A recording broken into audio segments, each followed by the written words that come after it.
Hey, welcome, all my right thinkers. Thanks for tuning in to check out your boy, P Farm. Thinking right out here in my lab where I do what I do for you. Oh, I'm in the book. You're about to get a good lesson today. Whenever I'm in this book, I feel like a teacher. So the teacher's on duty. So pay attention. I'm about to break this down for you. This is called the tree of life or the spears, the seven spears or the chakra, but it's called, the seven souls of Ra or the seven arms of the balance of Mayat. This is the scales of Mayat right here. This is it. This is it in a different form. I'm gonna break that down for you. And now we start to climb the tree of life. These are things that you need to do to have what we call spiritual enlightenment. This is the goal. This is the way to do it. Let's rock. Rightisms, 25 rules to live by. Storytelling, story with a message. There's always a message in my stories for life. I give you life lessons. You tune in and receive them. I appreciate you. We got a good thing going. Let's do what we do. Right thinking mission is to enlighten, inspire, educate, and motivate you, the individual, to a higher spiritual level of enlightenment. Right thinkers' way of life through mental and spiritual discipline. Practice daily will help and guide you to obtain your goal of reaching spiritual enlightenment, aka know thyself. My mission is that all right thinkers know thyself. If you're a right thinker, your goal is to know thyself. See where we're going with this? Let's get there together. So I asked the question, do you know you? Well, when I'm through, that's what I do for you. Pay attention. I got you. It's rhetorical. And if you don't have to answer for yourself, tune in. I got you. A person who knows not and knows not that they know not is foolish. Disregard them. Don't be them. A person who knows not and knows that they know not is simple. That's why you can teach them. That's why I do what I do. For you, I appreciate you too. Stay tuned. I got more for you. A person who knows not and believe and think that they know is dangerous, avoid them. I do. A person who knows and knows not that they know is spiritually asleep. I can awaken them. I'm the spiritual alarm clock here to wake you up with knowledge of self. That's what I do for you. A person who knows and knows that they know is wise. Follow them. All these persons reside in you. Right thinkers know thyself and to Maat be true. All right, P Funk's philosophy gonna break down the seven souls of Ra, the seven arms of the balance of Mayat. We call it chakras in the Indian form. We call it serpent power in Egypt. Let me break it down. Hopefully you can get understanding. I just showed you a picture. Below the left central section is the tree of life, like an obelisk, with the seven souls of Ra and the seven aspects of Haru, spirit that's in me and you, aka the divine child. He has to grow to become what? Haru his best self, become great. I love that aspect. That's my favorite idea. This is my favorite aspect. So I'm having fun right now. Let's go. And below, the line art of the grayscale image in the Kenyan papyrus. They're showing you on the scales of my yacht. This is on the walls. Okay, this one on the walls. This is the drawing they have of it. The concept is that's Tahuti, the moon god. Okay, that's the your heart in the vase. That's Mayat's feather. If that thing go down here, Ahmed gets to have his way. If it stayed in light, my man Tahuti, who ain't in this picture, he would lead you, not Tahuti, excuse me, but Anubis, he would lead you to Assad. Or Ahmed has his way with you. So that's the concept. But that's the whole idea of the way in the heart, how good you live. But the whole concept is based on practicing Mayat. Let's talk about that. That's why I get caught up. But from number 1 to 7, each spear represents a philosophical concept that you have to master, an aspect of your character. Hope you're understanding this. This is good. This is my classroom right now. I'm teaching. All right. So spear number 1. That's the bottom down here. I'm reading this book up, but I'm trying to get you to understand. We're starting down here. This is Neftet. This is Set. Ego, mortality. Immortality, wisdom. Immortality and wisdom. Spirit, that's us, that's inside our Father. You got Geb represents the earth, and Shu represents air that we breathe. Tefnut represents the moisture and the power of the female god. And you got Nut represents heaven over top of Geb. The women you see is what? They all come on the left side and the right side for the men. Right side for the women, left side for the men. That's your brain. They're splitting your brain in two. How about that? After 30 years, I couldn't really figure it out. they was telling us about the brain. So help you out a little bit. I ain't gonna take you 30 years, so I'm just helping you out. So the spear one begins at the bottom, and you got to move upward. You see down here, he's already mastered, but that's the end result of him right here on the throne. That's what you're supposed to get. You gotta work your way up to get here to reach this. So let's talk about it. That's the lesson it's about now. Get you up the spirit, get you up the ladder, the spiritual evolution, the ladder. Okay, the tree of life we called it. But spear one, you start from the bottom, you move up. But spear one includes the goddess Haru forms. You see him sitting there. But you got Haru as a child, Haru Kuti, then Haru as well as Nephet and Set. You see the line going straight across Epset and Nephet? Excuse me, Set and Nephet. The line going straight across. Why? Because the spear one, Nephet and Set, they can't produce nothing. Ego and mortality gets you nothing. That's that guy. Okay? But spear two, level up. You includes that's Asar and Aset and Asar. That represents you coming to grips with what? Your better self, your wisdom, and your spirit self. Number three, the spirit, it includes the nexus that between Nut and Geb that brought Asar. Nut and Geb represents the earth and heaven. Between earth and heaven, creation starts between them. They gave birth to Asar, Haru, Set, Aset, and Nephet, the 5 children. At one time, the year was consisted of 360 days. So Nut, who got pregnant, having intercourse with Geb, and Ra punished her by saying, "You can't give birth no day of the year." So she was stuck with the babies inside of her. She couldn't give birth until Tahuti went and won 5 days from Kansu. And one guy told the story. He said Kansu was a woman. I let that go, but I understand it. So sometimes everybody get the story changed here and there, depending on who's telling it. But yeah, he won the time from Kansu, and they got 5 days. She gave birth to the 5 children. That's how the story goes, depending on who telling that story. All right, that's one of the stories. But again, when Nut and Gabe gave birth to Asar and the 4 other kids, all right, and into being, that's how they come into Earth. First 5 elements: fire, earth, water, fire, air, water, earth, and heaven.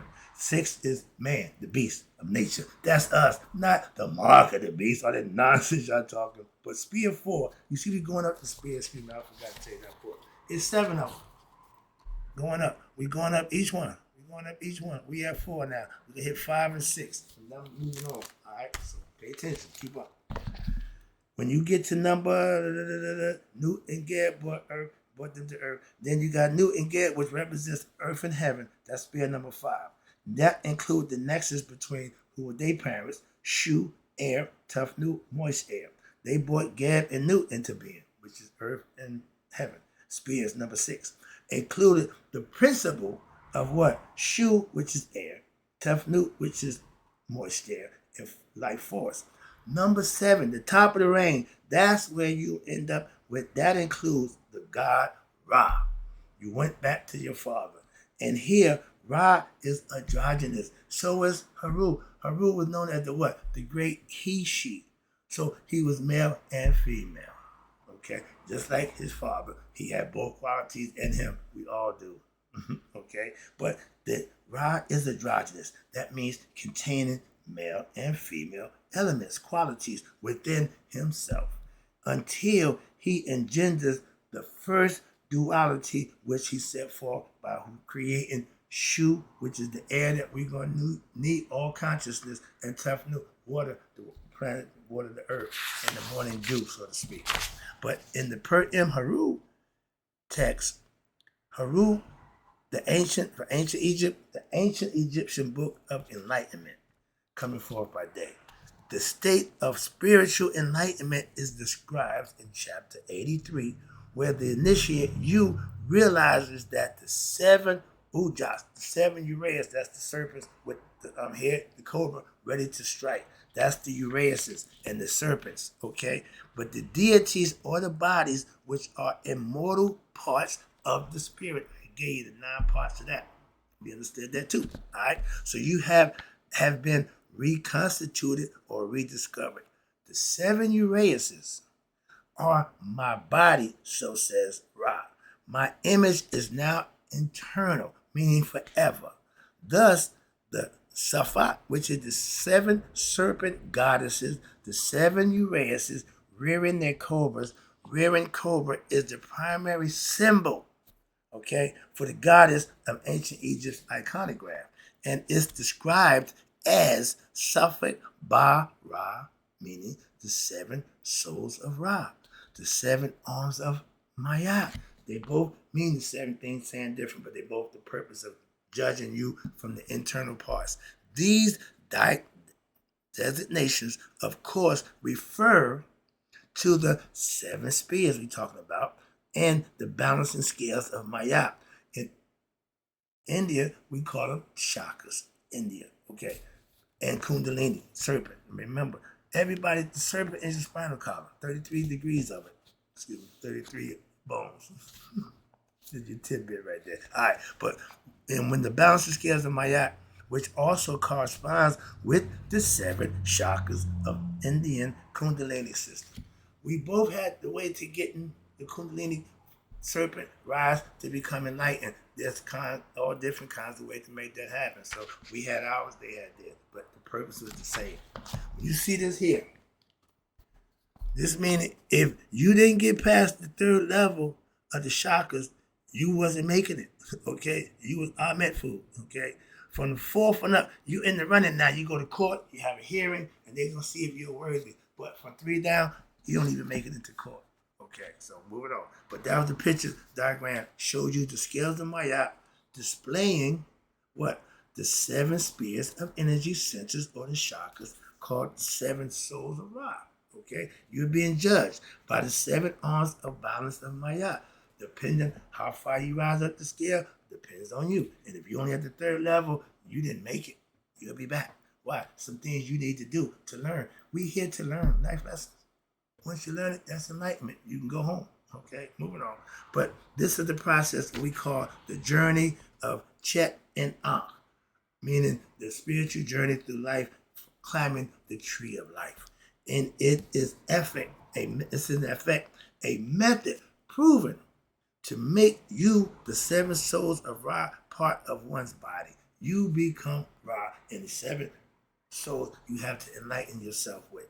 And since an ignorant person, and a lot of us are, they don't have awakening, they don't have no inner force, and they are unaware of its existence that's inside them. It's as if they are dead to the person, meaning the 7 spirituals, 7 inner spirit, the chakra system. If you ain't aware of them, it's like they don't even exist. Well, you ain't gonna activate them. But if you start living right and doing the thing you need to do, then it'll start happening. So watch this. And they don't know that, so it's not part of their life. Ignorant people don't have a clue. My job to help you. That's why I'm here teaching. Thus, the awakening of your 7 energy centers, they have to be walking one at a time.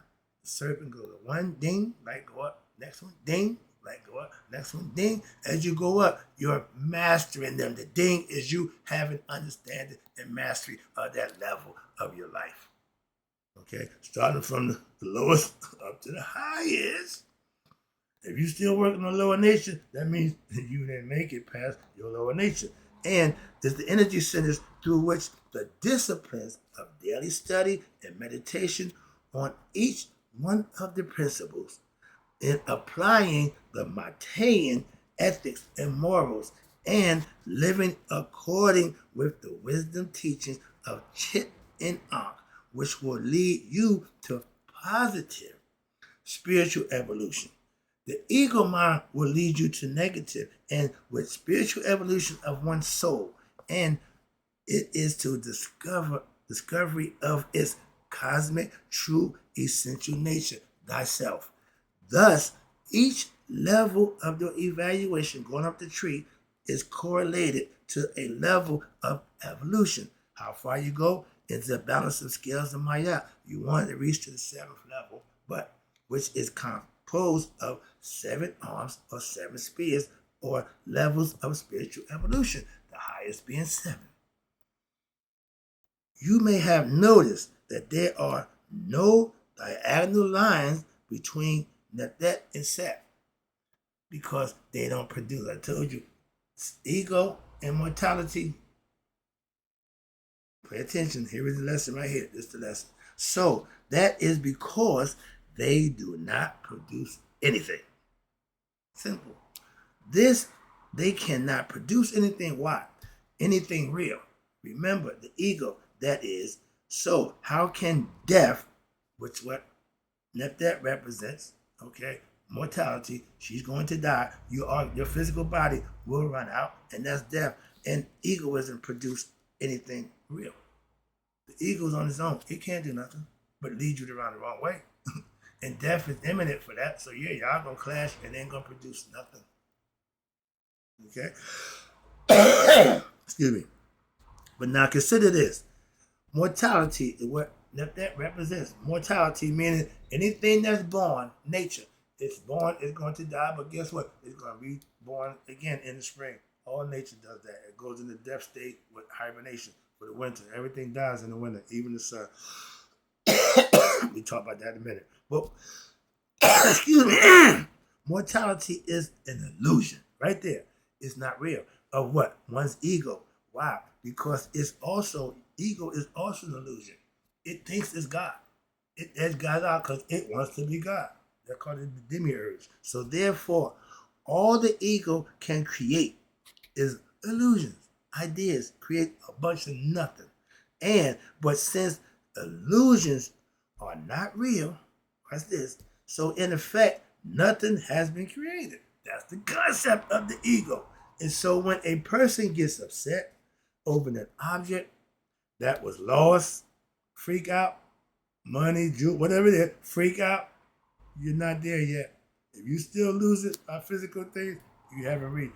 I got a whole bunch of personal mementos that I've been trying to track down. Man, all that stuff.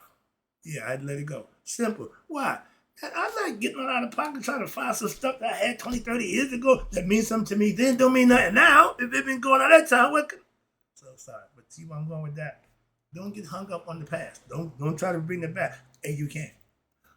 I bought Haru and Asar back. That's the only one who can do that. Okay, but the concept is objects that's lost, you should not worry about it. But some people freak out. I used to do it. But that they desire, stuff that, man, that's other, yeah. That is set. That's your ego. That's the ego that's in you. Remember, it ain't just like God. God is in you, just like the ego. It ain't outside you. It's going on inside you. The moral fight is Haru against Set. That's your evil uncle who killed your father. That's the fight, the moral fight. And the Set in them.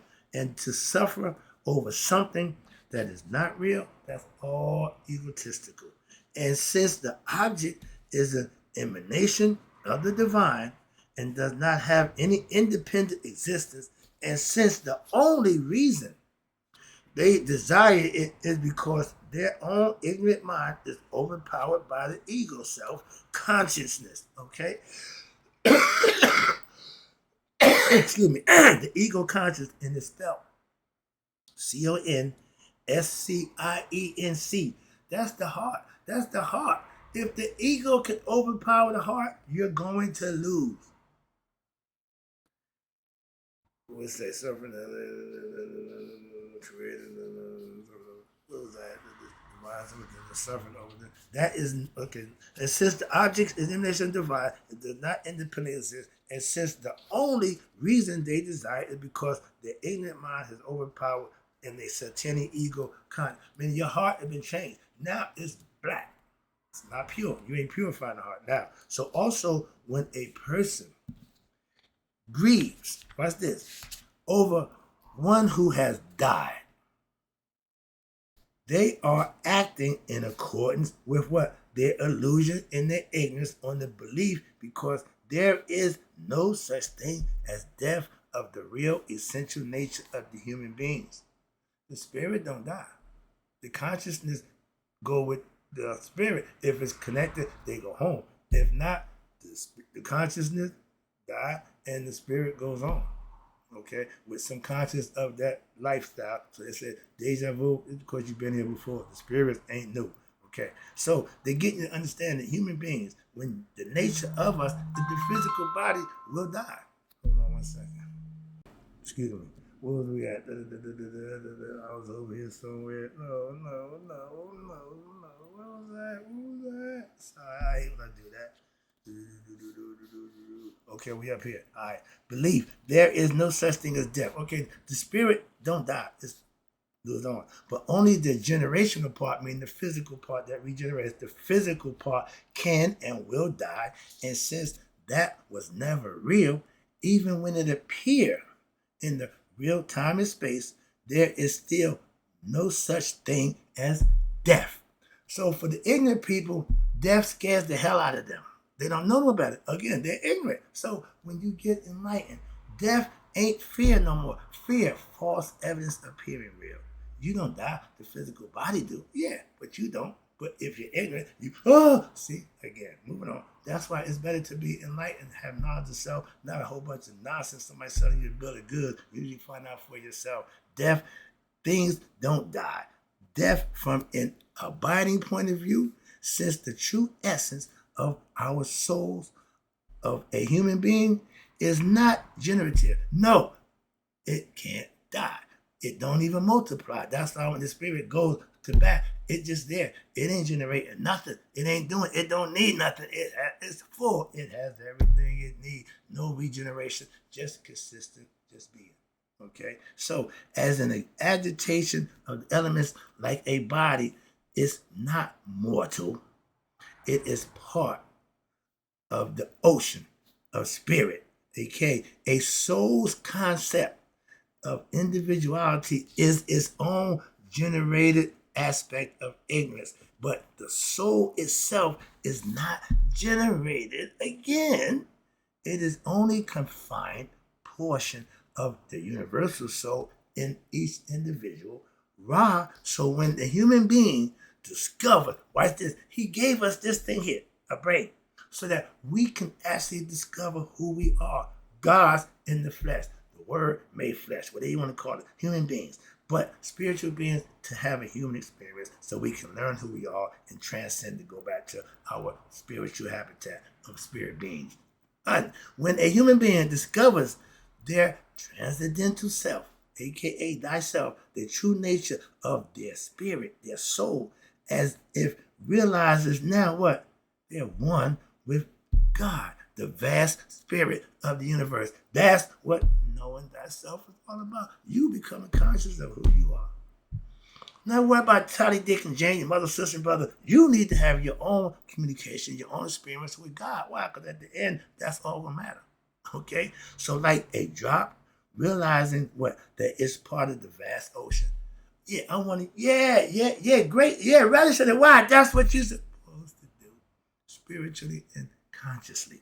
So now, the misunderstanding, wrong thinking, because it was alone, was the illusion. What? Wrong thinking. If you got the wrong idea, wrong interpretation, wrong understanding, you're going the wrong way. You need to think right. So when Asar comes together, that's right, spirit, with Aset, that's intuitive knowledge, they do generate what? Something real. That's us. The aspiration for what? For self-awareness, to know thyself. The truth, which is abiding reality, so that now that it may lead us, each individual, to what? Haru, the spirit that's in me and you, to enlighten it, to wake up, to realize who we really are. The next thing you should know before we go any further, before we go another further, let me tell you about this one, is the arrangement of the divinities. This is crucial for your understanding of what I'm about to try to teach you. So stay next. Stay next is related to what? The theology process, and a proven science of what we call sacred worship. You need to have understanding that there are two main levels of divinity. I'm trying to break it down to you again. I told you the spiritual elements and the human part. I got that in here somewhere. I thought it was in this lesson. Like my man. That ain't in here. All right. But the idea is two elements. Elements of nature. I'll break that down for you. And then the human. We are the human element. So it says here, there's two main divinities. They are, watch this, there is the netter, which is the transcendental one. And then there is the neteru, That means the plural, offspring, which is the mundane and the main in what? Time and space. Now, so the realm of generation, note what? Even though from a perspective of the direction of the worship program, in the higher level of understanding, that is not considered a divinity since it is transcendent, meaning it's human, or to the concept. From one absolute perspective, to know only the entities of time and space are considered as divinities, but for the purpose of explaining the philosophy, the mythology from the perspective of a human person who is moving upward on the tree, they may see everything above as a divinity until what? They are ready to become and understand the higher philosophical insight where they become the divinity through daily practice. I'm almost there. So therefore, since we have two kinds of divinities, the one that is the source and the one that is generated by the source, pay attention, in the hierarchical format, there are two kinds of worship. The movement toward the divine, devotion to God, and that's on the spiritual path of immortality, and it necessitates that your development of the feeling capacity and control over its emotions as well as your intellectual capacity, and it is understanding, you, the aspirant, begin the worship aspect of your spiritual program by perpetuating the divinities of time and space. This means the daily practice, when properly instructed and enjoined, will lead you to the levels beyond time and space, meaning the physical body is something other than that. That's the divinities that you got to get to. And the divinities of generation are to be worshipped with what? With objects of the world. Generation, objects from time and space. And since they are time and space divinities, they should be worshipped in time and space with time and space objects. Air, shu, is to be worshipped with beautiful fragrances, oils, and incense. You know that? He is the air that we breathe. He is the space. Geb is what to be worshipped because that which is the earth that we stand on, we walk on. And by cultivating the land, tilling the land, by planting beautiful plants, trees, and taking care of them, watering them, etc. Nu, she is to be adored with paintings, beautifully beautifying her body, the starry decked heaven lady that stretched across the earth with the stars on it, which is adorned with the stars. Go ahead, boy. And there are many other aspects of her worship as well, but like the incense, like the offerings, again, Maat, such as the Hotep. This brings us to the important aspect of what? Ush. Ush. That's the praise, worship, showing devotion with which is understanding about the Hotep offering. Hotep or Hotep spelled H-E-T-E-P. I spell it with the E's. Other people spell it with the O and then the E.